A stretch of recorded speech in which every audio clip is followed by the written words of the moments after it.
ada plan malam ke? Lagi pagi dah boleh dia maklum. Azmina saya cari saya hadiah PPKL.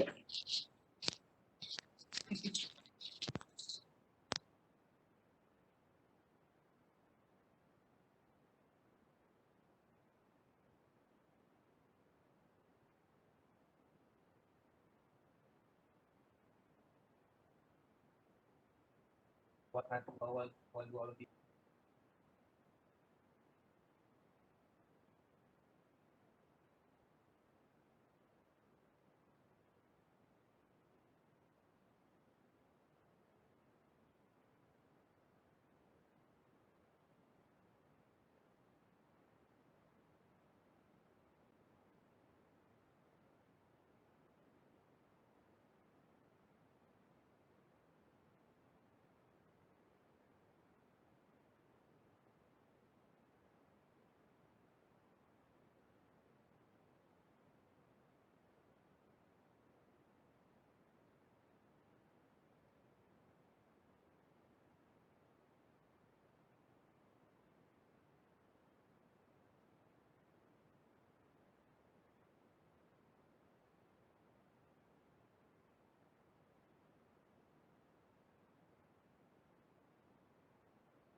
Puan Is, tak dengar.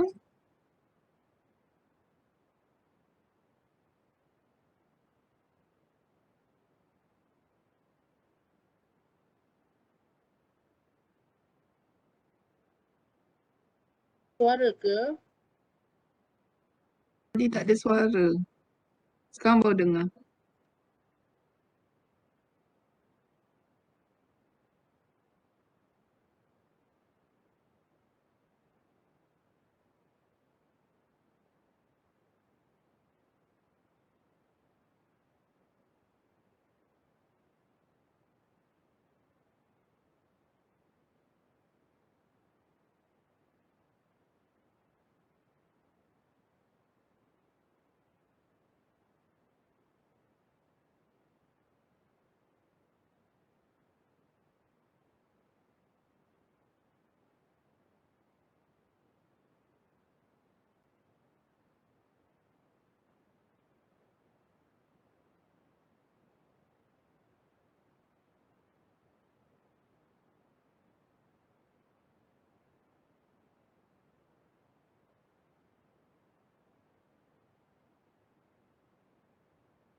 Masih tak ada suara.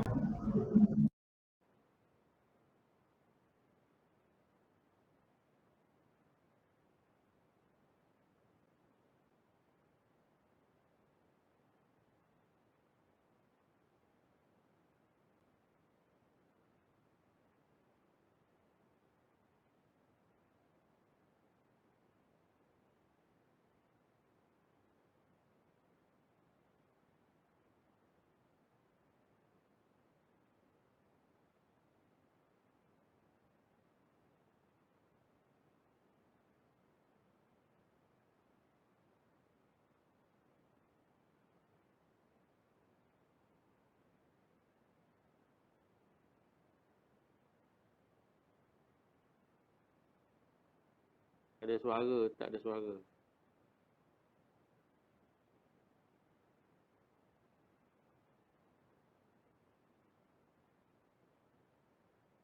Yelah kan, tapi dia selalu dia komen dia punya story tu, ala-ala dia komen tu.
Tidak ada suara, belum ada suara. Halo,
Assalamualaikum, salam sejahtera.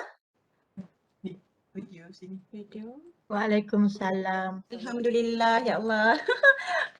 Inilah dia kita di zaman ini kan, zaman semuanya secara maya. Saya minta maaf sangat-sangat. Okay.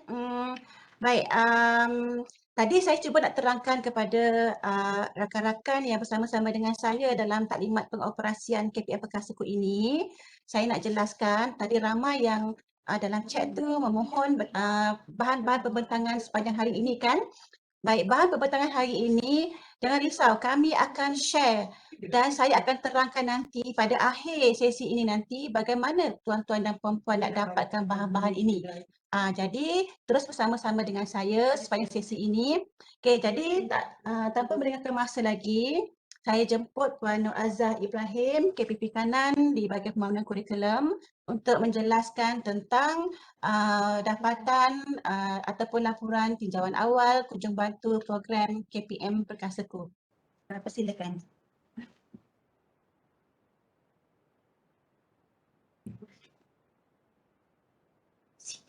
Ada soalan.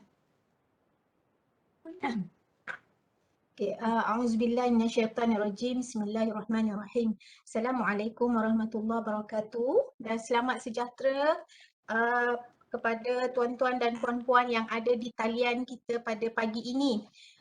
Kami mohon kemaafan lah ya, sebabnya tiba-tiba je dekat BPK ni terputus sana sini.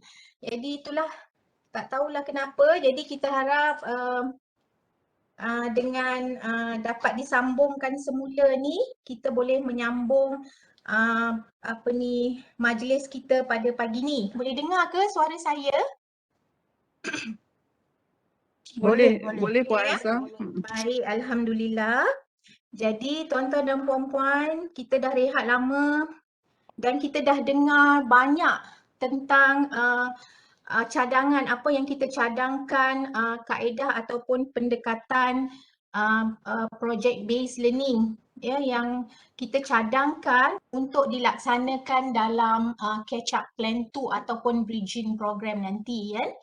Jadi di sini saya ingin membentangkan dalam taklimat pengoperasian bilangan 3 ini iaitu saya ingin membentangkan laporan tinjauan awal dan kunjung bantu program pemerkasaan pelaksanaan kurikulum ini ataupun KPM Perkasaku. Jadi sebelum tu kita kena untuk latar belakang supaya kita dapat kaitkan kenapa kita melaksanakan program ini. Next slide. Baik, kita pegang semula ya, apakah matlamat KPM Perkasaku yang baru diperkenalkan ini? Ini rasanya saya dah bentang dalam siri-siri yang sebelum ni ya. Saya harap tuan-tuan dan puan-puan, pegawai JPN, pegawai PPD, guru besar, pengetua dan cikgu-cikgu yang ada dalam ni, janganlah jemu mendengar letiran saya. Dah 3 kali siri, makcik ni juga yang bercakap kan. Sekarang ni kita nak sama-sama ya berbincang apakah perancangan yang boleh kita laksanakan sehingga 28 Februari nanti. Jadi tuan-tuan dan puan-puan, kalau yang dah tahu dan dah biasa dengar ya, kita ulang kajilah. Dan kalau yang baru dengar, inilah dia matlamat KPM Perkasaku, iaitu memperkasakan kemahiran asas literasi dan numerasi serta merapatkan jurang pembelajaran. Jadi ada 2 matlamat utama dalam kita melaksanakan KPM Perkasaku. Yang pertama, kita nak mengatasi masalah keciciran dalam penguasaan kemahiran asas literasi dan numerasi, terutamanya bagi anak-anak murid kita di sekolah rendah tahap 1. Okay. Kemudian tu untuk murid-murid yang lain, tujuan ataupun matlamat KPM Perkasaku adalah untuk merapatkan jurang pembelajaran. Jadi yang kita kecoh-kecohkan 2-3 bulan ni nak capai 2 perkara ni je. Okey. Kemudian tu objective catch up plan. Dalam KPM Perkasaku, perkara besar yang kita nak laksanakan adalah catch up plan.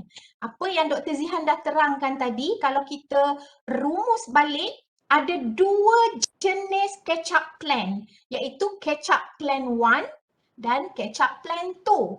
Catch up plan 1, kita memperkenalkan kaedah-kaedah yang boleh digunakan dalam pelaksanaan KPM Perkasaku. Tapi catch up plan 2, kita nak laksanakan bridging program seperti mana kaedah yang diperkenalkan tadi. Ya, walaupun kaedah tu sebenarnya dah biasa pun kita buat.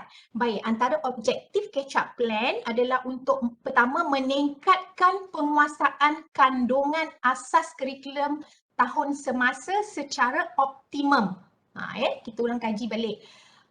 Dan kita dah bincangkan dalam perjumpaan yang lepas, iaitu 70% daripada Januari hingga September adakah ia telah diselesaikan, dan 30% lagi daripada 1 September itu sehinggalah ke 10 Disember. Adakah sekolah kita telah menyelesaikannya? Kalau dah tu maksudnya dah capailah objektif catch up plan. Ya. Yang pertama. Objektif yang kedua adalah merapatkan jurang pembelajaran murid yang wujud semasa krisis. Kan ada banyak perkara yang menyebabkan berlakunya jurang-jurang pembelajaran di antara anak-anak murid kita. Kan? Kemudian yang ketiga, menyediakan bahan sokongan kurikulum bagi membantu pelaksanaan pengajaran dan pembelajaran. Jadi tuan-tuan dan puan-puan, tadi kita ada dengar Puan Is menyebut tentang sumberku. Jadi semua bahan yang kita cadang digunakan dalam KPM Perkasaku, kita muatkan dalam sumberku. Jadi salah satu objektif catch up plan adalah KPM, JPN, PPD, guru-guru, pengetua, guru besar perlulah mengambil cakna apa yang ada dalam sumberku, kerana ia adalah salah satu objektif dalam catch up plan. So kalau hari ni kalau ada yang baru-baru dengar, mendalah sumberku, kena cakna. Dan tadi rasanya Puan Is dah bagi link untuk kita lihat. Melawat-lawatlah di laman sumberku, tapi jangan hanya melawat di lamannya sahaja, kena masuklah ke dalam. Kerana dia ditempatkan di serambi delima tanpa ada password dan sebagainya. Tak perlu login. Siapa saja boleh masuk kerana kita menggalakkan ibu bapa bersama-sama dengan guru untuk melaksanakan ataupun menyokong pelaksanaan KPM Perkasaku. Jom kita masuk ramai-ramai, lihat apa yang ada dalam sumberku. Ya. Okey. Yang keempat, memastikan murid bersedia mengikuti tahun persekolahan 2022. Yang ni lah Dr. Zihan dengan kru-krunya tadi menyediakan cadangan pendekatan yang boleh kita gunakan ataupun yang boleh digunakan untuk kita menyediakan anak-anak murid kita untuk mengikuti tahun persekolahan 2022. Ya, kalau ada yang tanya bulan Januari, Februari ni kita orang nak kena buat apa? Semua dah habis belajar kandungan asas kurikulum je kot, takkan tak habis-habis. Ramai yang cakap macam tu ya. Jadi kita mengajar bukan hanya setakat nak capai kandungan asas kurikulum sahaja. Yang dulu tu because of pandemic kita kata kita kena selesaikan, tapi kita bagi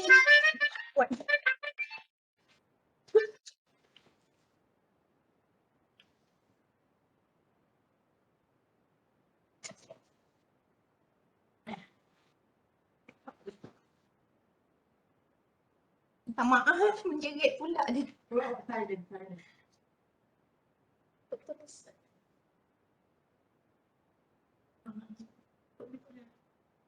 Baik, minta maaf. Kejut. Lepas tu, jadi kalau kita tengok 2 bulan tu kita anggap sebagai waktu kecederaan selepas krisis. Kita main bola tu lah dulu saya cakap dalam pembentangan. dia punya analogi macam kita main bola lah kan, ada banyak lah perkara-perkara yang berlaku, so referee tambah lagi 2 bulan untuk waktu kecederaan supaya kita menyempurnakan anak murid kita sebelum mereka dibawa masuk ke sesi persekolahan 2022. Dalam takwim yang baru-baru ini pun kita lihat penggal persekolahan kita dah jadi 3 penggal kan, iaitu penggal pertama daripada Januari hingga September, 1 September, kemudian daripada 1 September itu penggal 1, daripada 1 September hingga 10 Disember adalah penggal 2. Lepas tu nanti dia ada cuti sampai 21 Mac cuti.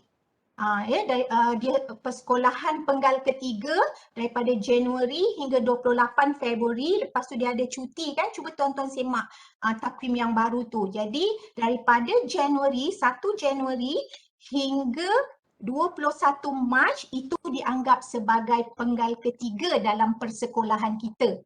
Jadi semua tu dah terangkum sebagai objektif catch up plan. Jadi tuan-tuan dan puan-puan, kalau kita ada pening-pening apa benda lah ke PM ni. Jadi sebenarnya apa yang kita buat ni adalah untuk mengisi takwim persekolahan yang berubah akibat krisis dan pandemik. Walaupun kita kata kita nak menuju kepada endemik, of course lah ada perubahan pada sistem dalam pendidikan kita, takwim dalam pendidikan kita. Baik, yang seterusnya, ini pun ulangan lagi, tak apa kita sebut banyak-banyak kali supaya dia sebati dengan jiwa kita, supaya kita ni tidak berubah-ubah macam lalang kan. Kejap kita faham macam ni, kejap kita faham macam ni. Jadi kita nak satu fikrah. Jadi pelaksanaan KPM Perkasaku ni yang saya terangkan tadi, Dr. Zihan pun dah terangkan juga. Start daripada 20 Januari itu sampailah kepada 31 Ogos itu kita melaksanakan kandungan asas kurikulum, sama ada secara PDP ataupun PDPR. Tapi bila sampai 1 September dia nak kita keluarkan 70%, dapat tak setiap mata pelajaran mengeluarkan ataupun melaksanakan 70% daripada kandungan asas kurikulum. Lepas tu dia boleh capai ke, tak boleh capai ke 70%, PDP tetap terus dijalankan. Jadi kalau tuan-tuan tengok kat situ, ini sebenarnya bila kita tengok selalu dia dah jadi hafal, dah melekat dah dekat kepala. Inilah sebenarnya same like ketua pengawas, our school discipline, all the well-being under your hands now. Okay, some people helping others. Kalau kita tengok, See your friends. nombor 1, nombor 2, nombor 3 saya percaya sebahagian besar daripada kita telah melaksanakannya di sekolah. Walaupun baru ke ataupun baru buat sikit-sikit ke, inilah yang sedang kita laksanakan. So pada hari ini, di manakah kita berada? Pada hari ini, berapa hari bulan hari ini? 30 November, kita sepatutnya dah berada di tengah-tengah nombor 1, nombor 2, nombor 3 nak menghala ke nombor 4. Kan? Sepatutnya. Jadi kita cek dekat sekolah, adakah semua ini telah dilaksanakan? Sama ada kalau daripada pemantauan kita nampak ada tinggal 20% lagi, ada tinggal 10% lagi. Tak apalah, dia tak boleh sama, ikutlah ability masing-masing kan. Jadi sebenarnya kita sedang menuju kepada yang nombor 4 itu, iaitu melaksanakan penilaian akhir tahap penguasaan murid. Bukan maksudnya kita kena buat periksa, tapi adalah kita menilai semula tahap penguasaan murid based on pelaporan yang kita dah hantar pada ibu bapa, pelaporan akhir yang kita dah buat dalam PBD, kita keluarkan je tu. Kan, itulah gunanya pelaporan tu. Sepatutnya dari dulu-dulu lagi kita dah buat analisis pada pelaporan murid-murid itu supaya kita ketahui anak murid kita ini berada di mana, kan. Jadi sepatutnya kita sekarang ni di sekolah kita menuju ke arah pelaksanaan yang nombor 4 itu. Jadi kena difahami di situ.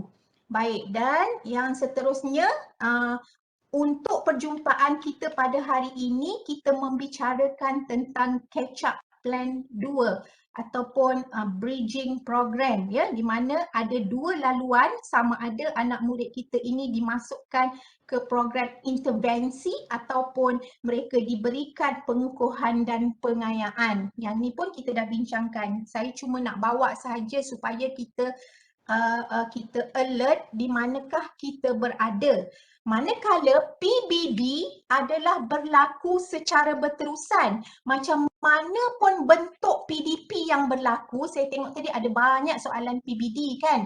Jadi bagaimanapun bentuk PDP itu berlaku, PBD itu akan follow sahaja PDP. Ada juga kita tengok mana-mana bukan dekat Malaysia lah kot, dekat Afrika kot, mereka melaksanakan PBD ni berasingan. Dia kata kami dah menyediakan modul-modul untuk PBD mengikut tahap. Jadi murid-murid ini semua telah melalui PBD. Jadi rasanya di situ ada sedikit kesilapan pemahaman, tak silap dia silap faham. Cubalah tuan-tuan rujuk buku panduan PBD ini yang telah dibekalkan. Nampak tak? Mana kamera? Yang telah dibekalkan kepada kita. Buku panduan pelaksanaan pentaksiran bilik darjah edisi kedua 2019 muka surat 12. Jelas menceritakan bagaimana PBD ini berlaku sekali, ongoing proses dengan PDP. Jadi kalau kita tengok dalam carta alir ni, PBD itu berterusan. Dia tak mengajar, dia tidak macam mengajar, mana soalan PBD? Dia tidak begitu. Dia tidak semestinya dikeluarkan dalam bentuk soalan yang dibangunkan secara sumatif. Tidak semestinya. Kalau cikgu-cikgu dalam proses PDP itu melaksanakan katalah aktiviti, bila dah bersemuka ni buat aktiviti, maka berlakulah PBD di situ. Nanti kita akan ceritakan lain. Okay, next. Baik, yang ni kita nak tunjuk, yang tadilah kita dah cakap penilaian akhir tahap penguasaan murid berlaku pada Disember 2022.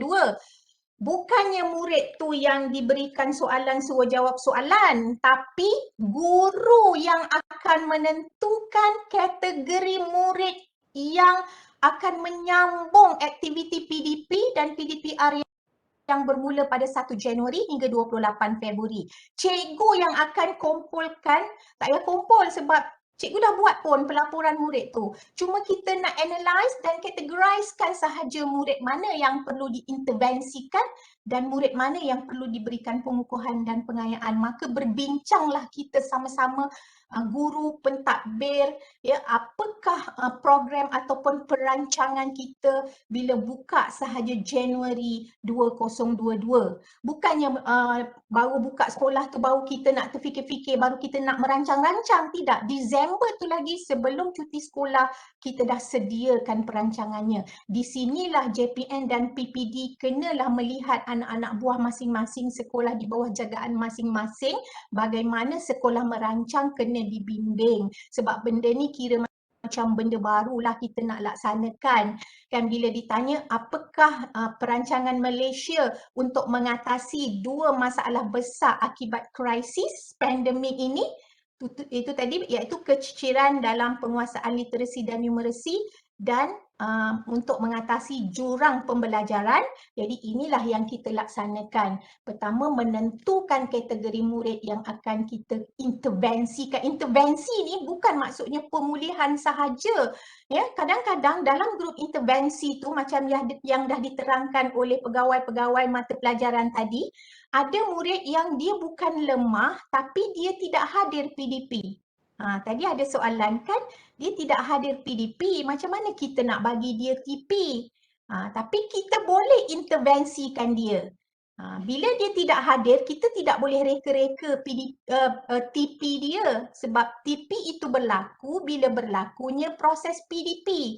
Jika proses PDP itu tidak berlaku dalam masa Disember sehingga Disember 2021, macam mana kita nak buat, macam mana kita nak menjejaki anak murid kita ini Kalau dia hadir ke sekolah pada 1 Januari, dia ini akan dimasukkan dalam intervensi walaupun dia tidak lemah sehingga kita memberikan dia pengalaman mata pelajaran yang sepatutnya dia kuasai.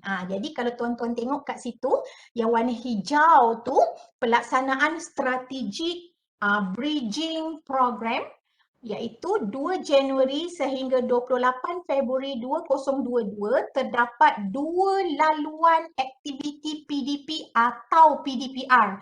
Tak semestinya semua bersemuka kan. Kita tengok hari ni pun dah macam tak berapa nak clear je bersemukanya tu kan. Bila tiba penggiliran macam-macam pula yang berlaku. Tapi PDP dan PDPR tetap akan berjalan. Jadi nanti bila Januari dan Februari di mana kita nak letakkan anak murid kita ni, dia akan melalui 2 laluan. Laluan yang pertama melalui program intervensi di mana kategori murid yang perlu mengikuti program intervensi ini tuan-tuan dah pilih dia tadi dalam PBD yang kita PBL yang kita dah bincang tadi. Dan kategori mereka ini yang pertama, murid yang belum menguasai kemahiran asas 3M masuk intervensi. Satu lagi, murid yang belum mencapai sehingga TP3 dalam mana-mana mata pelajaran akan masuk intervensi. Murid yang belum menghabiskan kandungan asas kurikulum, kadang-kadang bukan silap murid. Ini mungkin murid tak masuk kelas ataupun mata pelajaran itu sendiri ada masalah sehingga Disember tidak dapat dihabiskan, maka semua ini akan dikategoriskan sebagai melalui program intervensi. Tapi mereka tidak selamanya berada di situ. Maka kita gunalah pendekatan-pendekatan yang kita cadangkan tadi supaya berlakunya pecutan dan mampatan, supaya murid ini dapat diminimaliskan kelemahan-kelemahan yang ada, dan kita akan seret juga murid-murid ini sehingga mereka boleh memasuki ke kumpulan pengukuhan dan pengayaan. Sama ada sekolah akan menyediakan program khas kecemerlangan dan sebagainya, itu terpulanglah kepada pentadbir sekolah, ataupun kalau PPD-nya advance, PPD yang akan cadangkan itu terpulang. Yang itu yang nak dibincangkan dalam Disember mengikut keupayaan dan kekuatan ataupun hala tuju masing-masing, sebab masing-masing ada hala tuju di mana apa kita nak jadikan anak murid kita. Di sinilah letaknya kuasa otonomi untuk kita melaksanakan catch up plan tu. Kita hanya mencadangkan sahaja. Okey, seterusnya kalau kita perhatikan yang seterusnya, yang ini pun dah diterangkan tadi oleh Dr. Zihan. Jadi saya rasa kita teruskan aja dan nanti tuan-tuan pun akan boleh tengok situ. Selain daripada tahun 1 hingga tahun 6, tingkatan 1 hingga tingkatan 4, kita juga ada prasekolah dan kelas peralihan. Mereka akan meneruskan sesi PDP 2021 sehingga 28 Februari. Tingkatan 5 iaitu persediaan mereka sekarang ni pun sedang melalui dah mula dah kan syafawi, dah mula oral ya untuk tingkatan 5, dan amali sains pun mungkin dah bermula sebelum masuknya Januari kan. Kemudian tu untuk MBK bagi sekolah menengah pendidikan khas vocational, ketika ini semasa catch up plan ataupun bridging program 2 Januari hingga 28 Februari, mereka akan mengemas kini portfolio ataupun melaksanakan amali SKM seperti yang mereka rancang. Itu setakat ni tuan-tuan pegang tu dulu. Inilah yang kita nak laksanakan, yang kita nak plan, yang kita nak rancang di sekolah masing-masing dengan bantuan JPN dan PPD di tempat masing-masing. Baik tuan-tuan dan puan-puan, rasanya kita dah jelas dah bukan latar belakangnya. Sekarang kita nak share laporan tinjauan awal dan khidmat kunjung bantu BPK ataupun KPM. Kunjung bantu yang pertama dulu kita disertai oleh BPSH ya. kepada JPN, PPD dan sekolah ya bagaimana kita nak melaksanakan program pemerkasaan pelaksanaan kurikulum ya. Kita bukan datang memantau tapi kita jalan-jalan, sembang-sembang, kalau boleh diberi bimbingan supaya apa yang kita laksanakan tu berjalan sederap lah kan. Seperti fikrah. Baik, next. Kalau tuan-tuan lihat siri libat urus dan kunjung bantu KPM Perkasaku, setakat ini kita dah melaksanakan beberapa siri libat urus dan kunjung bantu KPM Perkasaku, di mana yang pertama dulu kita dah buat taklimat pengoperasian KPM Perkasaku bilangan 1 2021 yang dihadiri oleh TP-TP pembelajaran ketika itu kan. Dan PPD kalau tak silap saya. Ketika itu kita membentangkan panduan pelaksanaan dan pengoperasian KPM Perkasaku sekali dengan BPSH kan, dan BPSH ketika tu dia membentangkan pengoperasian pembukaan sekolah iaitu penggiliran kan, penggiliran pelaksanaan penggiliran dalam pembukaan sekolah. Itu dulu berlaku pada 28 September iaitu kita memperkatakan tentang bagaimana mengoperasikan KPM Perkasaku. Baik, kemudian dia diikuti pula oleh tinjauan awal yang dilaksanakan oleh BPK secara dalam talian di 32 buah sekolah seluruh Malaysia. Yang kita laksanakan secara panggilan telefon ya untuk kita mendapatkan status 16 Oktober 2021 ya, di mana ketika tu kebanyakan sekolah masih tertanya-tanya lagi, dia tak tahu apa benda, tak pernah dengar pula KPM Perkasaku, dan kami pun masa call tu tak adalah nak streskan sangat, cuma tanya pernah dengar tak orang jual barang, pernah dengar tak tentang KPM Perkasaku? Apa tu? Tak pernah dengar pun. Jadi sebenarnya kita nak dapatkan tinjauan awal. Jadi bila kita akan tengok nanti pembentangannya, peratus-peratus yang kalau dengar tu dengar daripada mana, macam mana cara dia disampaikan ya. Kemudian diikuti oleh kunjung bantu ke PPD JJ, PPD jempol, salah lah je jempol tu sepatutnya jempol kan. Jelebu, minta maaf, PPD JJ silap eja. Jadi tinjauan, apa yang kita buat adalah kita melaksanakan tinjauan. Tinjauan ni macam, ya tak dengar? Saya nak tanya sedikit. Berdasarkan daripada slide taklimat pengoperasian KPM Perkasaku bilangan 1 2021 tu, tarikh 20 Januari hingga 28 Februari 2021. 21 atau 22? Saya takut saya salah faham. 22 silap tu. Itu mengenai KPM Perkasaku. 20 Januari itu silap tu sebenarnya. Ini adalah catch up plan tu. Silap tu tarikh tu. Ya.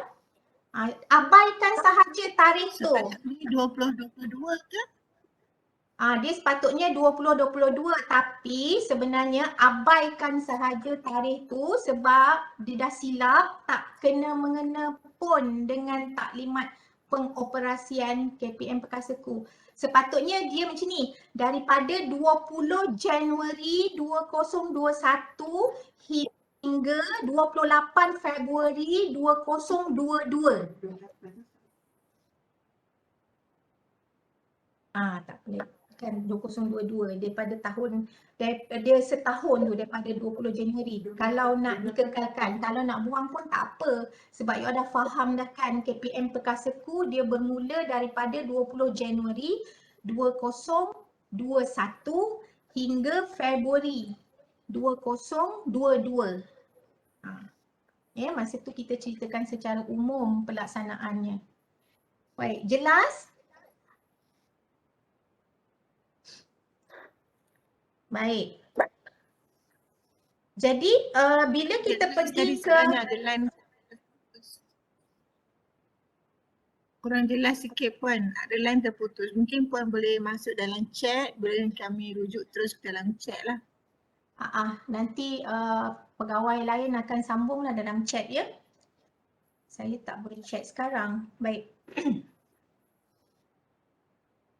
Okey, untuk kunjung bantu PPD Jempol dan Jelebu, kita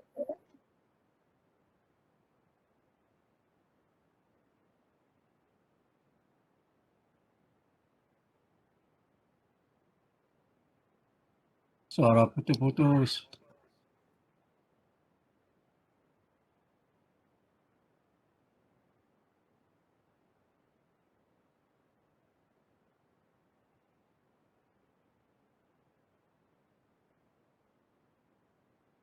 dua-dua. Putus dia kata. Putus. Putus. Tu macam mana? Dari sebelah.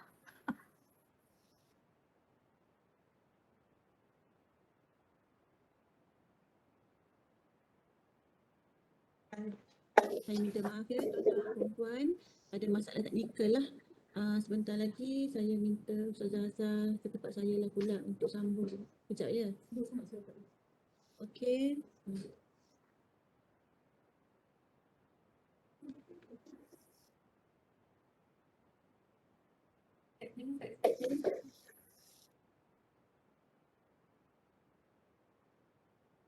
Baik, Assalamualaikum. Boleh dengar suara saya? Saya dah beralih ke konti yang lain. Boleh dengar? Boleh Puan Azhar? Boleh. Okay. Boleh. Terima kasih. Banyak gangguan pula, minta maaf ya semua. Baik, saya teruskan pada taklimat pengoperasian KPM Pekaseku bilangan 2 2021. Di mana bila kita melaksanakannya, di situ masa tu kita membincangkan tentang panduan pelaksanaan Catch-up Plan 1 yang tujuannya untuk mengurangkan jurang pembelajaran. Ketika ini kita jemput guru-guru pakar untuk membentangkan 5 pendekatan yang dicadangkan oleh KPM, yang dicadangkan oleh KPM lah ya, untuk dilaksanakan di sekolah supaya berlakunya manfaatan dan pecutan. Kalau tuan-tuan dan puan-puan ingat, saya suka mengimbau semula, dalam Catch-up Plan 1 ini kita mencadangkan 2 strategik, iaitu strategik M2P dan self, kan? Di mana bila kita laksanakan strategik M2P ataupun self kepada sekolah rendah dan sekolah menengah, kita mencadangkan guru-guru menggunakan 5 pendekatan yang kita cadangkan. Dia sebenarnya dia punya rumah dia tu, strategik tu 2 strategik. 5 tu adalah pendekatan PDP yang kita cadangkan. Ya, tidak wajib, tapi tujuannya adalah untuk mampat dan pecut supaya KAK ini dapat dilaksanakan. Ya. Baik, yang itu berlaku pada 1 September hingga 10 Disember 2021. Jadi tarikh taklimat bilangan 2 ini berlaku pada 8 November 2021. Okey, ngantuk dah ke? Kita sambung lagi. Selepas kita berikan taklimat yang kedua, kita sambung lagi kunjung bantu, sebab bila kita dapatkan kunjung bantu yang pertama dan yang kedua, kita dapati ada beberapa fokus utama yang kita kena tekankan, permasalahannya sama. Kita jumpa permasalahan yang sama. Tuan-tuan agak masalah apa tu?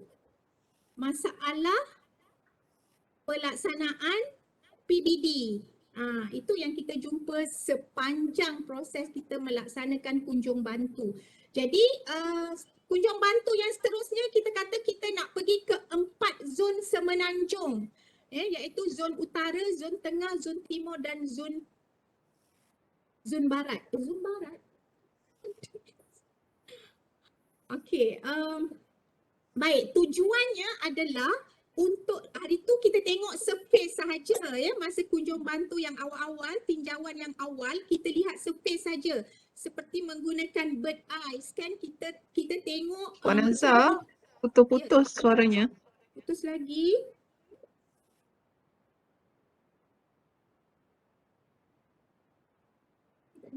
Okey tadi. Okey, diorang kata okey, tak apa saya terus. Saya okey je. Ha. Alright.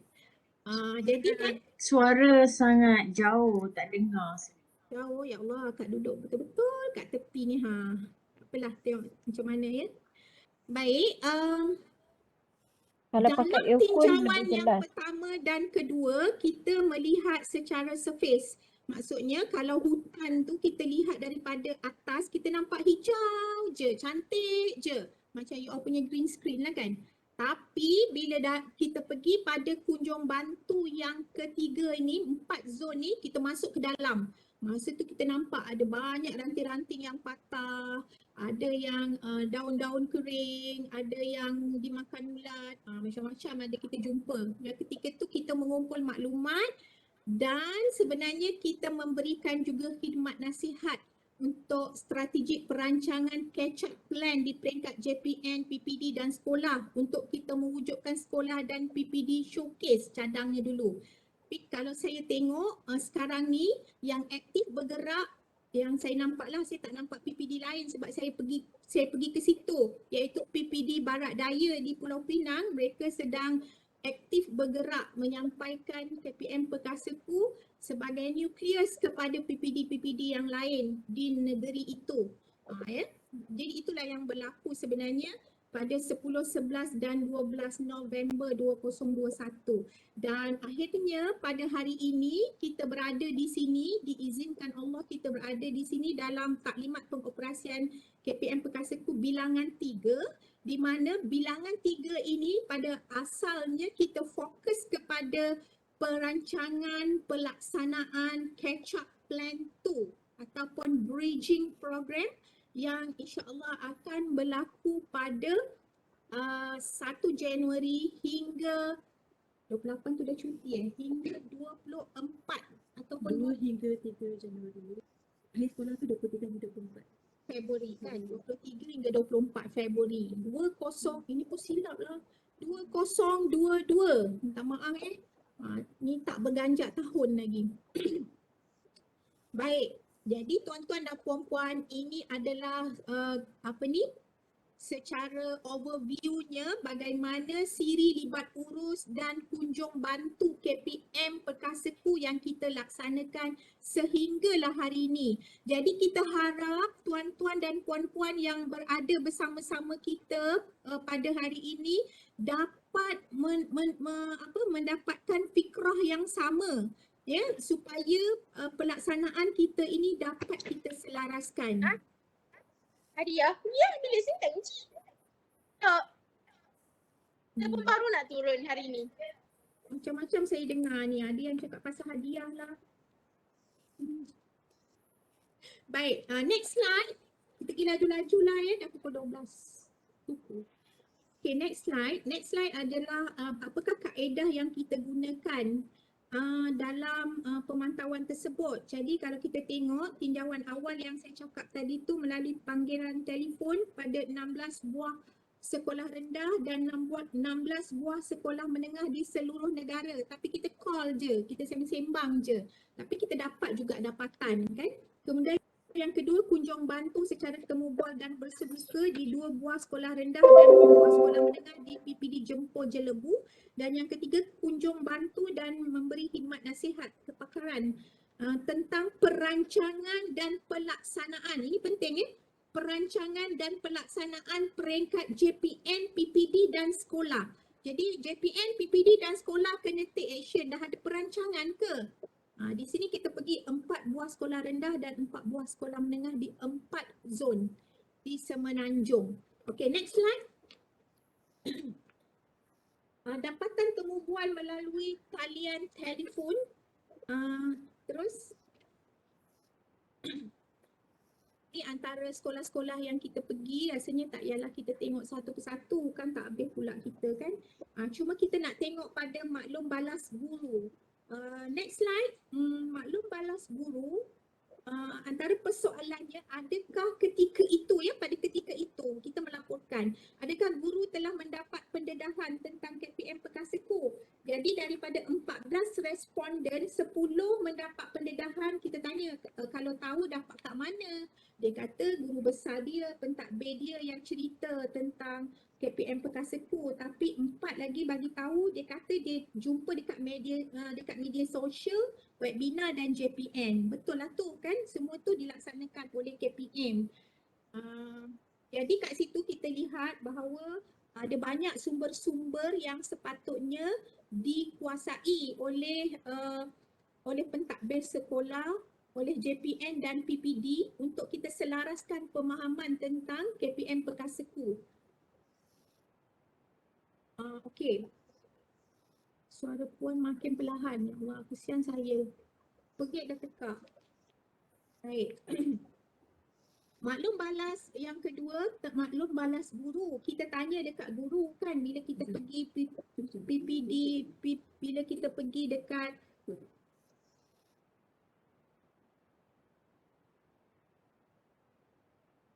ada yang dengar. Semakin tidak jelas. Kalau saya cabut headphone ni, dengar tak suara saya? Ke makin jauh ke gunung? Dengar ni kat Kedah clear, very clear. Okey. Jelas puan. Okey. Kena cabut lah maksudnya. Kelantan pun clear. Okey. Bila kita tanya pula dekat guru-guru di PPDJJ, jempol jelebu. Adakah 70% kandungan kurikulum telah dilaksanakan? Ada yang kata bagi yang ya ni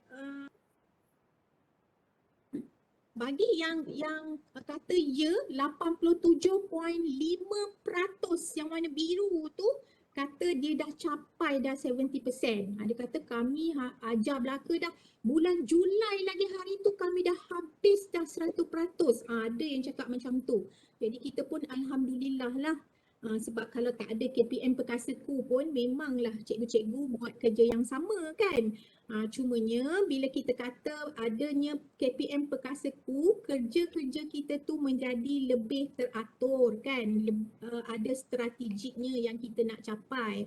Sebab bila ditanya apa strategi KPM untuk mengatasi masalah ini, masalah dua masalah besar tadi, literasi numeracy dan jurang pembelajaran. Jadi kita kata inilah perancangan yang kita laksanakan supaya cikgu-cikgu nampak apa yang nak dicapai, kenapa kita nak kena capai 70%, 30% dan sebagainya. Jadi jelaslah kerja buat kita, tak adalah kita main agak-agak aja. Ataupun tak adalah nanti dia buat juga tapi buat tak tahu. Itu susah sikit lah. Jadi bila kita dah ada KPM Pekaseku tu, kita nampaklah kerja-kerja kita ini teratur. Inilah yang kita kata beradab misali, beradab terpuji tu. Kan? Maksudnya buat kerja ikut perancangan, ada peraturannya. Kalau tak nanti dia jadi biadab lah. Kan? Itu kena menghayati tu tafsiran-tafsiran dalam tahap penguasaan. Baik, next slide.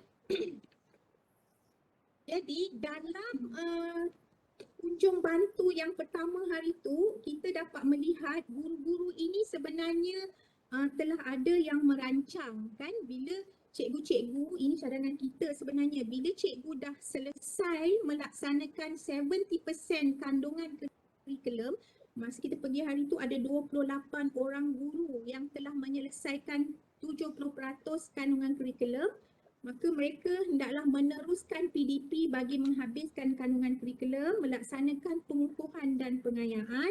Dia tak boleh, sebab hari tu ada yang tanya, KAK ni nak habiskan kandungan je ke, bagaimana dengan pencapaian? Jadi bila kita mengajar, mestilah kita nak bagi yang berkualiti. Jadi kalau katalah KAK tu dah dihabiskan, kita ada lagi, mungkin boleh sambung lagi untuk kandungan asas dah habis, kandungan pelengkap dan kandungan tambahan itu juga perlu dihabiskan bagi memenuhi dokumen standard yang telah ditetapkan.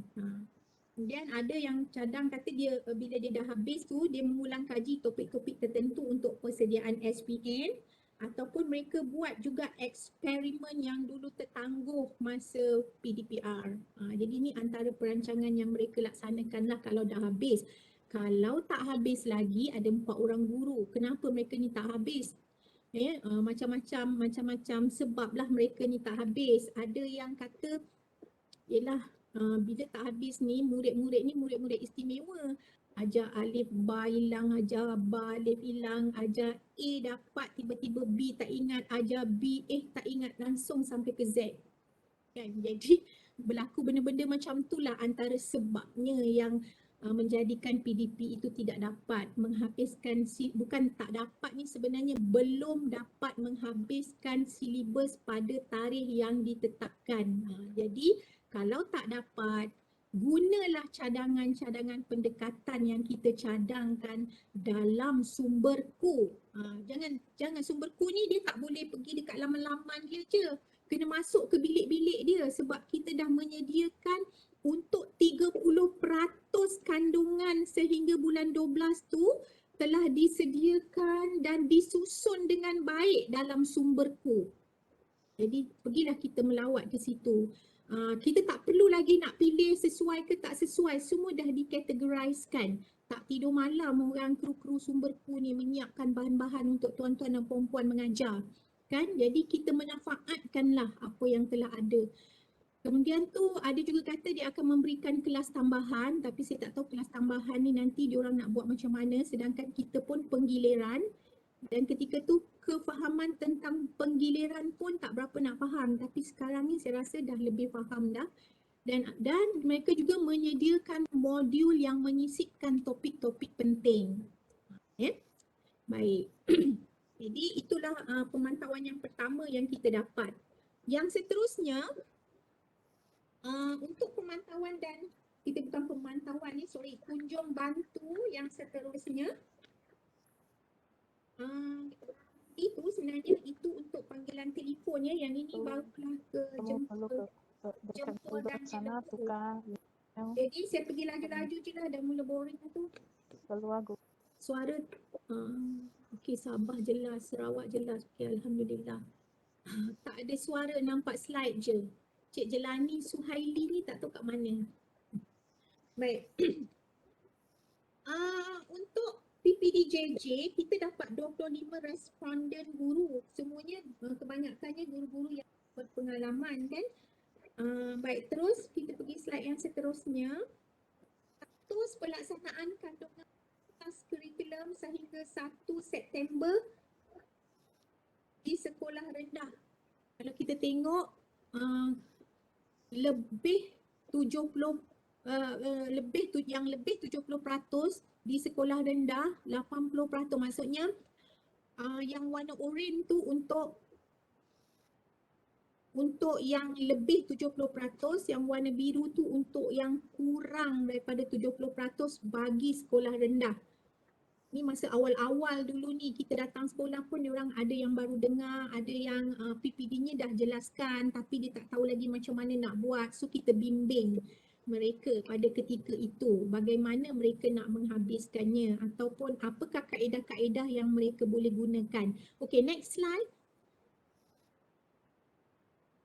Jadi antara ini kita nak tengok macam ni. Kaedah ataupun strategik ataupun pendekatan yang digunakan selepas 1 September pada ketika itu. Kalau tuan-tuan tengok di sekolah menengah yang warna, kalau sini saya tengok warna oranye, yang warna oranye tu ataupun coklat-coklat tu, pendekatan yang paling banyak digunakan adalah pendekatan bertema. Ini kebanyakannya pada mata-mata pelajaran seperti mata pelajaran yang memang dah didatangkan secara bertema, macam bahasa kan, memang dah didatangkan secara bertema.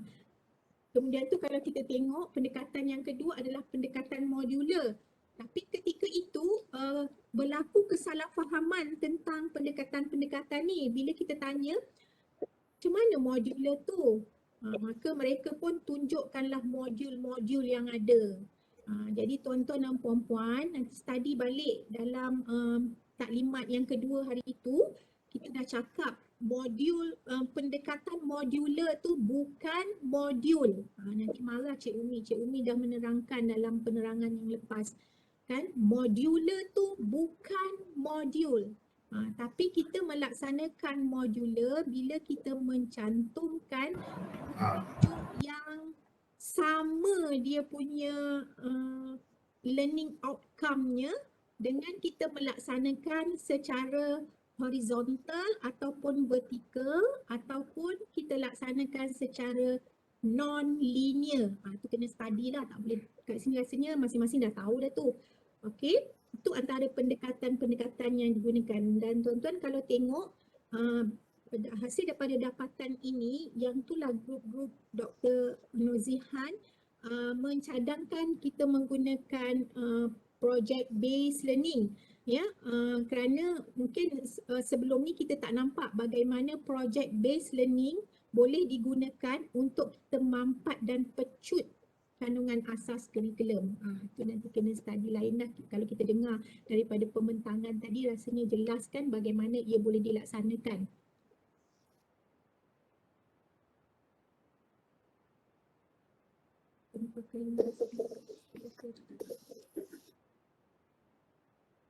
Okey, baik.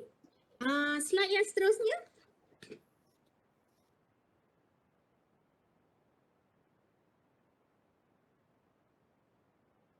Baik, ini soalan kita ketika tu kita tanya, adakah bahan sokongan kurikulum yang disediakan oleh KPM difahami dan dimanfaatkan?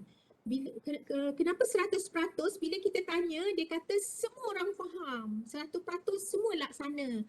Tapi bila kita tanya, dia laksana macam mana? Macam-macam cara lah yang dilaksanakan. Dan kita tengok sumber ni maksudnya bahan-bahan sokongan kurikulum yang dibekalkan untuk melaksanakan KPM Perkasaku dapat daripada mana? Ada yang kata daripada sumberku, ada yang kata daripada Delima, ada yang kata daripada Didik TV KPM, sebab awal-awal kita PKP dulu, Didik TV ni memang inilah yang menjadi sumber kepada kita ketika tu kan. Kemudian daripada YouTube, bahan sokongan JPN ada banyak. Tapi kalau kita tengok dapatan kita di sini, ramai yang kata 100% mereka merujuk sumberku. Tapi macam mana mereka merujuk tu, itu macam-macam cara lah mereka merujuk. Dan saya rasa dari semasa ke semasa semakin bagus kefahaman mereka terhadap sumber-sumber yang disediakan dan di mana mereka boleh dapat. Kan kita pun dari semasa ke semasa menjelaskan tentang KPM sumberku ini yang diperkenalkan dalam KPM Perkasaku. Okay, next slide.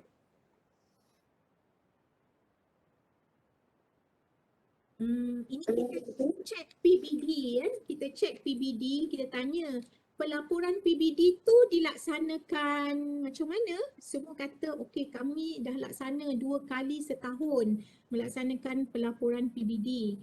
Lepas tu kalau kita tanya pula buku panduan pelaksanaan pentaksiran bilik darjah. Adakah semua tahu buku ni wujud? Kan? Ada yang kata buku apa tu? Tak pernah dengar pun. Ada yang kata ada, saya ada baca tapi yang 2014 punya. Tu dah zaman tu Adam punya dah. Sebab itulah bila dia baca buku 2014 masih ada lagi cikgu-cikgu yang bertumpus lumus nak menyediakan instrumen, evidence dan sebagainya. Masih wujud lagi fahaman itu. Jadi tuan-tuan dan puan-puan yang ada di dalam talian ini sekarang, ya, kita tidak lagi menggunakan buku, itu buku PBS sebenarnya tu. Ya, buku PBS zaman 2014 tu. Sekarang the latest buku panduan pelaksanaan pentaksiran bilik darjah ni, tuan-tuan tengoklah dalam sumberku, dah dibekalkan edisi yang kedua iaitu tahun 2019. Dan tak lama lagi akan keluar pula edisi yang baru untuk kita menjelaskan bagaimana PBD boleh dilaksanakan dalam PDPR, iaitu edisi ketiga. Tunggu nantikan kemunculannya. Jadi sekarang ni tuan-tuan, rujuklah panduan pelaksanaan pentaksiran bilik darjah edisi kedua 2019 supaya persoalan tentang PBD ni dapat dirungkai. Kita kena study sikit, kena baca sikit. Kan? Ya? Jangan tak boleh nak main agak-agak je kan. Kalau kita tengok soalan-soalan dalam ni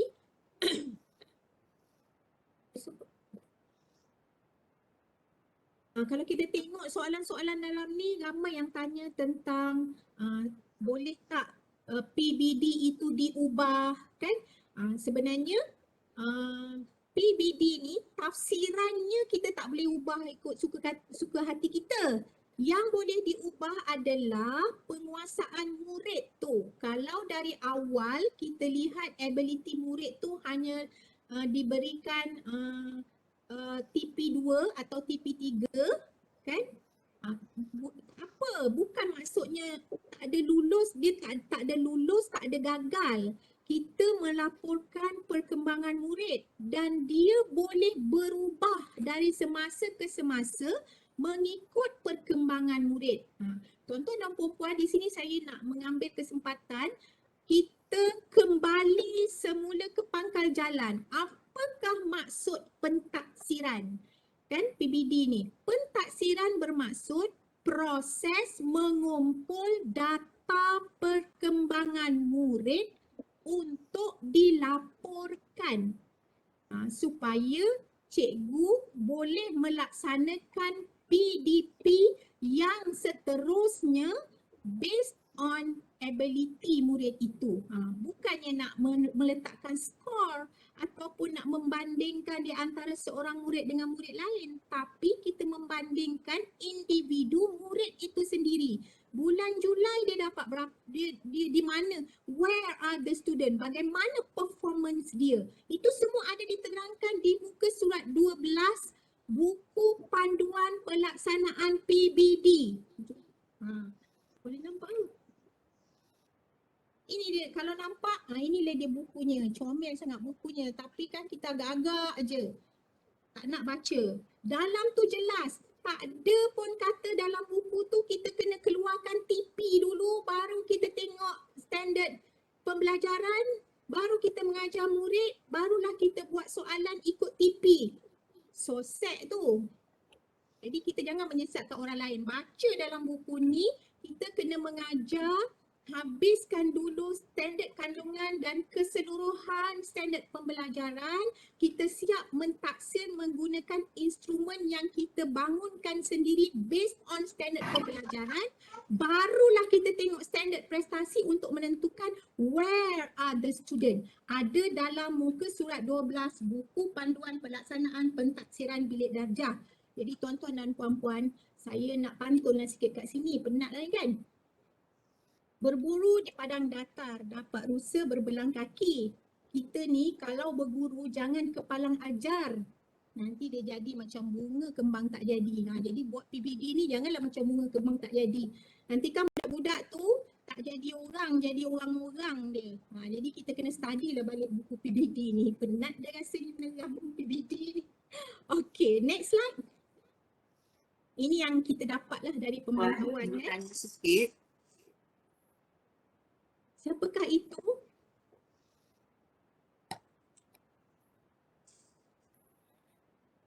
Baik, kalau tak ada saya teruskan. Saya tak dengar. Saya teruskan. Suara tak jelas. Puan, saya dah tanya sikit berkenaan dengan PBD. Ada guru bertanya, ada kemungkinan tak berlaku macam pada penggal pertama, pentaksirannya murid tu dapat TP 4 contohnya. Lepas tu masuk penggal kedua, bila dia buat pentaksiran murid tu dapat TP3. Ada kemungkinan tak berlaku? Ada. Jadi kalau berlaku macam tu, adakah guru tersebut kena menyediakan verifikasi kenapa berlaku sedemikian? Dia ni kan, macam mana kita nak cakap, kalau kita memaham PBD tu as a score, dia akan jadi high state. Jadi sekarang ni kita tidak boleh memaham PBD tu sebagai peperiksaan yang kita faham sebelum ni. Jadi biarlah budak tu mula-mula dapat 4, lepas tu entah macam mana dia belajar-belajar, dia termalas sikit, of course lah dia boleh dapat 3 sebab tadi kan kita kata takrif pentaksiran adalah kita mengumpul data perkembangan murid. Jadi kalau dia dapat 3 pun bukan maksudnya dia gagal. Tak ada lulus, tak ada gagal. Cumanya cikgu kena check lah diri dia mengajar tu mungkin kaedah yang kita gunakan tu tak berapa sesuai dengan murid tu. So dia kena ubahlah kaedah dia. Ataupun budak tu ketika tu kita tak tahu cikgu bagi soalan ke ataupun budak tu tak hadir. Okey, terima kasih Puan. Terima tak? Jadi tak apa, tak menjadi salah. Tapi dalam masyarakat kita benda tu nampak macam macam mana budak ni daripada dapat 5 boleh jadi 3. Kan kita mentaksir seadanya murid itu. Kan? Banyak lagi sebenarnya kalau kita nak jelaskan tentang tu ya. Nanti mungkin kita akan ada satu taklimat khas kot tentang PBD dan tahap penguasaan. Kita tunggu nanti ya, kita tengok macam mana. Okey. Terima kasih Puan. Sama-sama. Baik, isu dan cabaran pelaksanaan KPM Perkasaku daripada dapatan pemantauan di PPD JJ, kita dapati bahawa strategi atau pendekatan yang digunakan oleh guru adalah berbeza daripada yang dihasratkan. Ini macam saya dah cerita tadilah. Kita tanya, ramailah yang guna modular. Modular ni sebenarnya macam mana? Oh, modular tu Puan, kita orang buat modul. Kita orang himpunkan semua soalan-soalan PBD. Lepas tu kita categorizekan dia mengikut tahap. Lepas tu kita modulkan dia menjadi modul PBD tahap 1. Modul PBD TP1. Sekarang saya tengok dah ada dalam pasaran. Adakah tuan-tuan dan puan-puan pun terlibat dalam membelinya? Sebenarnya itu tidak berapa tepat ya kalau kita memaham modular 1, modular bukan modul. Satu lagi, kurang tepat kalau kita memaham PBD ini perlu disediakan modul PBD mengikut TP. Cuba cek di pasaran. Ada macam-macam benda dekat pasaran yang saya rasa kita tak boleh beli je tanpa kefahaman yang sebenar. Itu semua kena cek tu. Baik, kemudian tu guru menetapkan tahap penguasaan dalam RPH. Kita jumpa baru ni dalam RPH siap letak. Hari ni kita nak mengajar RPH untuk TP3. Maka mereka pun mengajarlah ikut TP3. Kalau budak tu macam terlebih-terlebih sikit dah nak masuk TP4, TP5, oh tak boleh. TP3 je tau. TP5, TP6 esok pula malam sikit. Di situ pun banyak benda yang tak kena dan tak tepat. Kita kena cek balik ya tuan-tuan dan puan-puan. Kemudian yang keempat, guru tidak menggunakan buku panduan pelaksanaan PBD terkini. Itu yang macam saya tunjuk tadi. Tak tahu tak zaman batu bila dia guna buku tu, lepas tu sibuk nak buat evidence, sibuk nak buat instrumen evidence. Memang tergolek lah kan, mana ada zaman nak macam tu lagi. Jadi cubalah mendapatkan informasi yang terkini dalam perkembangan pendidikan yang baru ni kan. Kita kata apa? Pendidikan digital pun sama jugalah. Maksudnya normal baharu dalam pendidikan, ya. Kita kena berkembanglah, pecahkanlah tempurung-tempurung yang ada tu. Jadi cadangan penambahbaikan, kita kata lepas PPDJJ kita akan meneruskan kunjung bantu, iaitu kita akan pergi ke bahagian-bahagian KPM, JPN dan PPD. Jadi untuk siri yang seterusnya, next slide. Okey, ini berlaku dalam 4 zon lah kan. Baik, terus. Dalam laporan yang ini, kita fokuskan kepada tumpuan tajuk-tajuk tumpuan utama sahaja ya. Di sini kita tunjukkan negeri-negeri yang kita pergi dan sekolah-sekolah yang kita lawat. Yang ni kita pergi je mana sekolah yang kita tengok yang jauh ke dalam. yang orang macam payahlah sikit nak sampai ke sekolah tu, kita pergi, kita tengok kesian diorang dan kita sama-sama bantu. Sebenarnya kita sama-sama bantu JPN PPD kan supaya kefahaman KPM Perkasaku ini sampai ke mana-mana. Jadi terima kasih sebenarnya kepada mereka yang terlibat, sekolah-sekolah, cikgu-cikgu, pengetua-pengetua, guru besar, JPN dan PPD, JPN PPD yang semuanya memberikan kerjasama yang bagus dalam pelaksanaan siri libat urus dan kunjung bantu ni. Tahniah pada tuan-tuan semua, tanpa tuan-tuan KPM Perkasaku ini akan terkuburlah nanti. Kan walaupun tak ada nisannya, tapi kalau kita ini tidak sama-sama berusaha, bertanggungjawab melaksanakannya, apalah nasib anak bangsa kita kan. Baik, syahdu pula kat situ. Okay, slide terus. Baik, ini kita tumpukan kepada isu-isu utama saja, maksudnya isu yang sama juga macam yang lepas-lepas, maksudnya tak selesai lagi isu tu ya. Antaranya kita tanya cikgu-cikgu yang kita pergi tu sedar tak tentang kewujudan KPM Perkasaku. Kebanyakannya semua kata, tahu, sedar kan, ada KPM Perkasaku. Lepas tu kita tanya tahun mana, ada lah kita masuk sumberku. So bila kita tanya, ada dalam sumberku tu, itu untuk masuk pergi, baru tengok di laman. Itulah jawapan dia. Jadi kita pun cakaplah, jomlah kita masuk, lepas tu kita terus tunjuk, jom kita masuk sumberku. Sumberku ni tak payah nak tahu-tahu password, kita pergi je dekat Google. Kalau saya pergi Google je, terus tulis sumberku, terus dapat. Try lah sekarang, boring-boring dengan saya bleber ni, try tengok boleh tak masuk sumberku. Jadi kat dalam tu kalau kita tengok, cikgu-cikgu semua dah sedar 100%, walau bagaimanapun daripada dapatan temu bual menunjukkan bahawa masih lagi ada lagi terdapat PPD yang mungkin tak sempat lagi lah, belum menyelesaikan penataran ketika kami pergi. Sekarang dah beres belaka dah rasanya. Kemudian guru terpaksa mendapatkan maklumat dari pelbagai sumber. Cikgu kita ni bagus sebenarnya, mereka ada inisiatif ya untuk melaksanakan KPM Perkasaku, walaupun mereka terpaksa tanya kat daerah-daerah lain, tanya dekat sekolah lain, tambah-tambah dengar orang BPK nak datang. Allah, orang BPK nak datang mana pula ni, tak tahu apa benda kan. Jadi diorang pun berusaha mencari sendiri.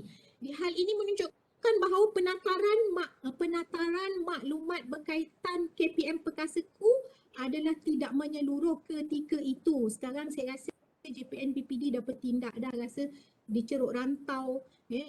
Kalau kita tengok dalam sastra tu cakap macam mana, yang buta, teraba-raba, yang pekak leka bertanya, semua nak tahu pasal KPM Perkasaku. Baik, rasanya semua tahu dah belaka. Kalau tak tahu tu buatlah, bagi tahu kan. Jadi guru memperolehi maklumat berkaitan KPM Perkasaku sebelum kunjung bantu yang kami laksanakan lagi. Dia dengar je kita nak datang, dia pun cari. Tak apalah, at least dia mencari supaya mereka tahu. Jadi adalah juga yang kelakarnya masa pergi tu kan, masing menghafal skrip jawapan. Ni benda BPK nak tanya ni, macam interview, macam nak viva dia orang ni.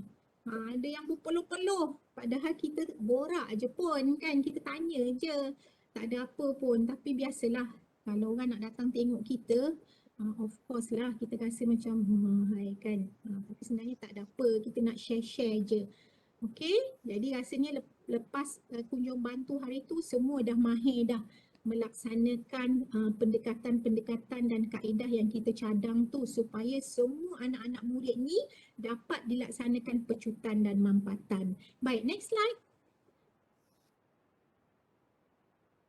Ini pun kalau kita lihat tumpuan utama juga peratus pelaksanaan kandungan asas kurikulum sehingga 1 September pada ketika itu, walaupun ketika itu kita dah datang dah lebih daripada 1 September, masih adalah beberapa mata pelajaran di sekolah-sekolah tertentu. Ini bila kita dah gabungkan dapatan-dapatan daripada 8 buah sekolah yang kita pergi tu, Ya, di sekolah menengah, subjek sains, matematik dan perakaunan. Yang ini dia belum lagi dapat mencapai ketika tu. Tapi walaupun tak capai lagi, tinggal dalam 10% je lah macam tu ya, dalam lebih kurang dalam 15% saja yang diorang belum dapat capai lagi lah.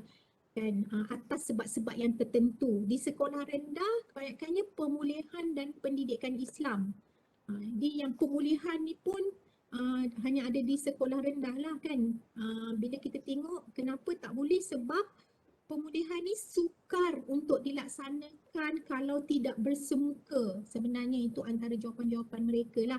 Dan ini asalnya JPN PPD kena lihat apa masalah mereka, kalau boleh kita bantu kan.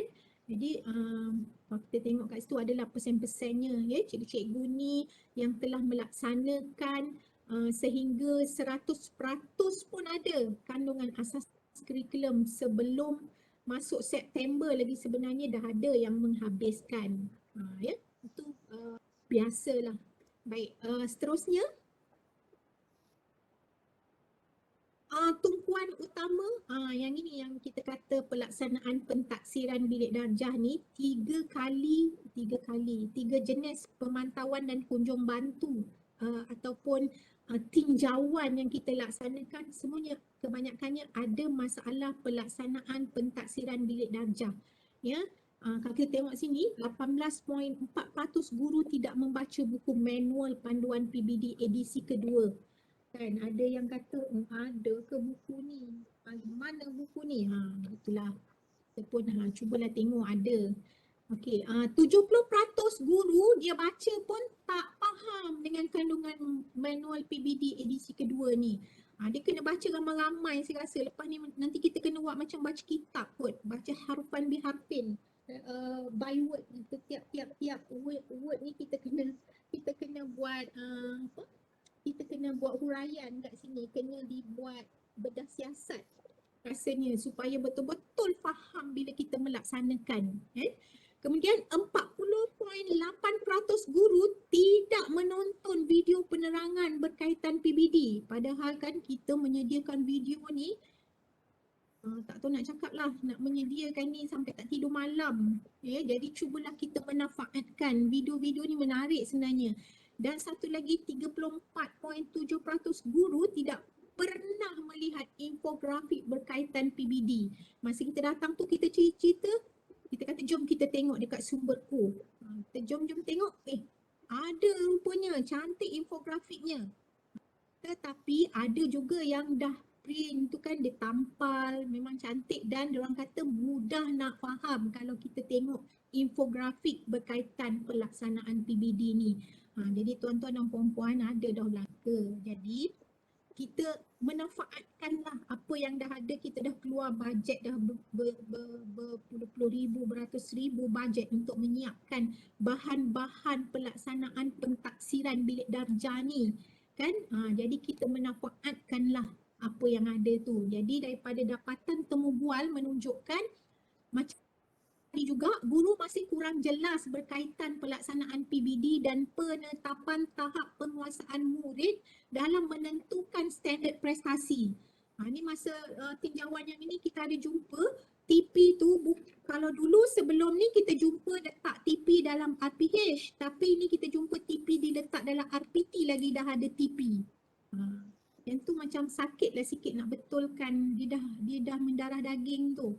Jadi JPN PPD rasanya kena study ni PBD ni, tahap-tahap penguasaan ni supaya boleh bantu kita menerangkan semula pada cikgu. Kami insyaAllah mungkin akan buat mungkin penerangan khusus kot tentang kita nak refresh balik lah, bukan semua orang tak faham ya, ramai yang faham. Tapi kalau ada satu dua yang tak apa nak faham, lepas tu dilaksanakan ikut ketidakfahaman tu, yang itu yang akan Arab kata apa, dalu adal tu payah sikit. Sesat lagi menyesatkan orang lain tu yang susah. Kalau dia sesat seorang-seorang tak apa.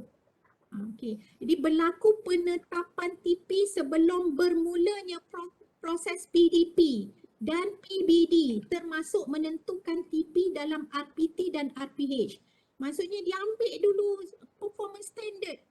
Ambil dulu mana-mana performance standard, lepas tu dia mengajar based on standard prestasi. Yang tu yang tak berapa kenanya. Kalau yang kita tuliskan kat situ adalah standard pentaksiran, tak apa. Ini yang kita letak kat situ adalah standard prestasi. Jadi macam mana kita nak mengajar based on standard prestasi? Standard prestasi is a performance standard. Maksudnya mesti budak tu dah boleh berbuat dulu, dah boleh bertindak dulu, baru kita boleh letakkan kadar mana dia boleh berbuat. Nanti kita akan ada perbincangan lain ya.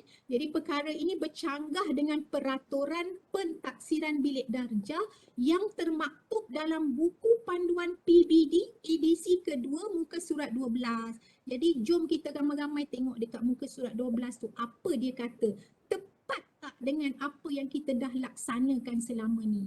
Okey, akibatnya guru mengajar secara terhad dengan meletakkan skor tanpa mengambil kira perkembangan potensi dan perkembangan potensi dan keupayaan murid dalam proses PDP. Ya, itulah akibatnya kalau kita keluarkan TP dulu, baru kita tengok standard pembelajaran, baru kita pilih. Ya, itu yang kita tengok. Semangat keusahawanan dah bagus dalam negara kita ni, semua nak meniaga, tapi meniaga modul PBD ikut TP. Kita kena nilai lah. Baik, seterusnya nak habis dah ya, sabar sikit lagi. Okey, jadi daripada dapatan tinjauan dan pemantauan yang kita buat tadi, kita nak mencadangkan antara strategik pemantapan pelaksanaan KPM Perkasaku di peringkat JPN, PPD dan sekolah. Ya, antara yang kita cadangkan tak banyak, 3 perkara je. Yang pertama, penataran maklumat yang lebih komprehensif dan sistematik di peringkat JPN, PPD dan sekolah perlu dilakukan secara agresif. Sebab nak habis dah pun, tinggal berapa bulan je lagi. Tak boleh lambat-lambat dah. Ya?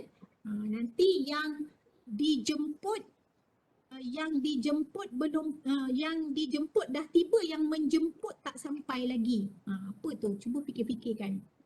Supaya aktiviti PDP yang dilaksanakan menjadi lebih bermakna dan mendalam, iaitu meaningful and deep learning and deep understanding bila murid-murid melalui proses PDP. Bermaknalah proses PDP-nya, kan?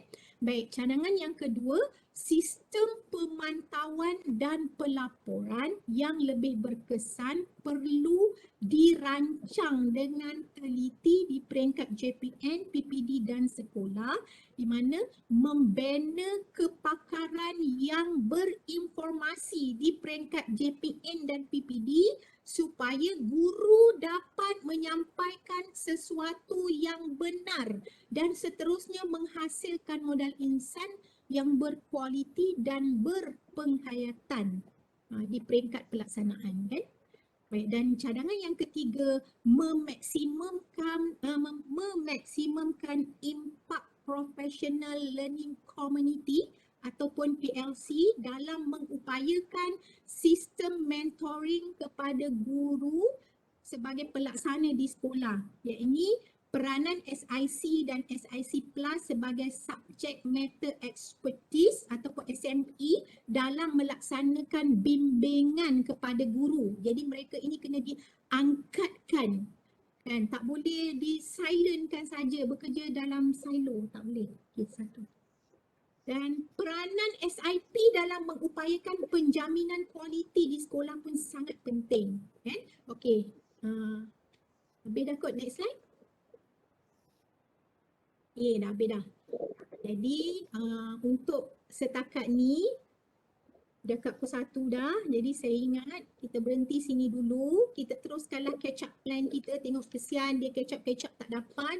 Untuk kita masukkan dia satu bas, satu fikrah, kan, untuk kita berjalan sederap untuk kita merapatkan jurang pembelajaran dan mereka bersedia untuk menghadapi sesi persekolahan 2022. Jadi untuk itu saya akhiri dengan aku qauli hadza wa astaghfirullahal azim li wa lakum wa billahi taufiq wal hidayah. Assalamualaikum warahmatullahi wabarakatuh dan selamat sejahtera semua. Terima kasih.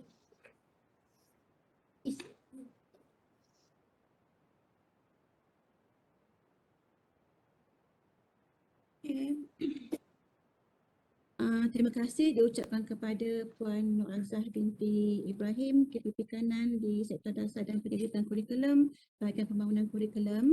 Jadi antara yang Puan Nuazah telah sampaikan sebentar tadi dengan sangat jelas kan, saya kira apa yang diterangkan oleh Puan Nuazah, begitu juga rakan-rakan yang sepanjang sesi pagi tadi sangat membantu terutamanya kepada rakan-rakan yang baru pertama kali bersama-sama dengan kita dalam taklimat pengoperasian KPM Perkasaku ini. Baik, antara yang disampaikan tadi ialah beliau telah menerangkan tentang perancangan ataupun pelaksanaan Kecap Plan 1 dan juga Kecap Plan Fasa 2 ataupun Kecap Plan 2 kan. Okey, kemudian dalam Kecap Plan 2 yang perlu ditekankan ada dua laluan aktiviti PDP ataupun PDPR, iaitu satu intervensi dan satu lagi ialah pengukuhan dan pengayaan ataupun program khas kecemerlangan.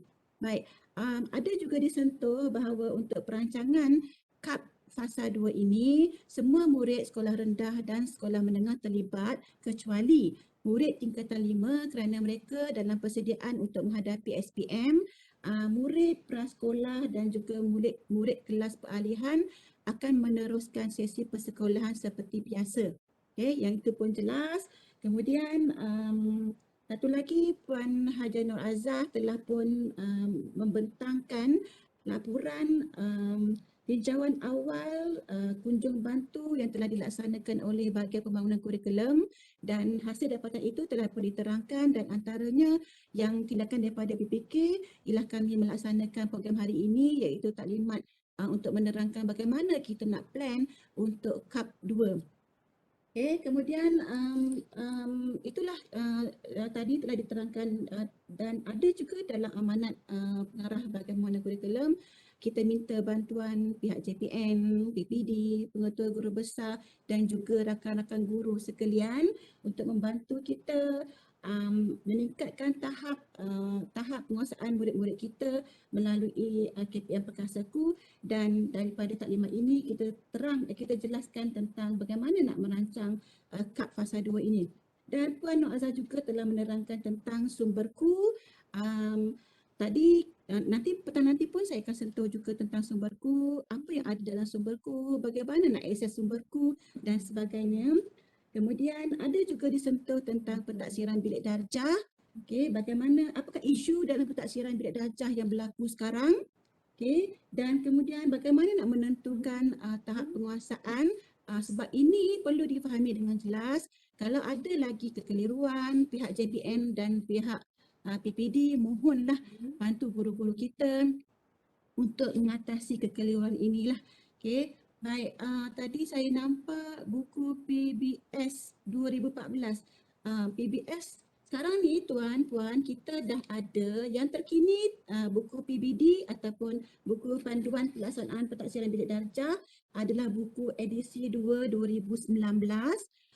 Boleh dapat akses daripada sumberku, boleh juga dapat dari portal BPK. Ya, sekarang sekejap saya buka video. Nampak ke buku ni? Inilah bukunya yang terkini. Kemudian ada juga kita upload panduan pelaksanaan PBD untuk kelas PDPR pun ada juga. Okay, jadi setakat ini guna yang ini, bukan yang lain lah. Okay, ini yang dokumen yang daripada BPK yang boleh tuan-tuan rujuk untuk pentaksiran bilik darjah. Okay, baik, saya rasa itu sahaja. Kita dah pun sampai ke pukul 1:03 kan. Baik, kita berhenti rehat. Saya harap tuan-tuan, puan-puan tetap bersama-sama dengan saya pada jam 2.30 nanti hingga ke akhir program taklimat hari ini ya. Jadi kita akan mula semula pada jam 2.30. Kita ada lagi 2 slot iaitu perkongsian daripada pengetua guru besar bagaimana mereka nak merancang KAP fasa 2 ini dan juga apakah rumusan dan tindakan yang perlu kita semua-semua sama-sama laksanakan selepas daripada taklimat operasi ini. Baik, sekian, terima kasih. Kita mula semula, kita jumpa semula pada jam 2.30 petang nanti. Terima kasih.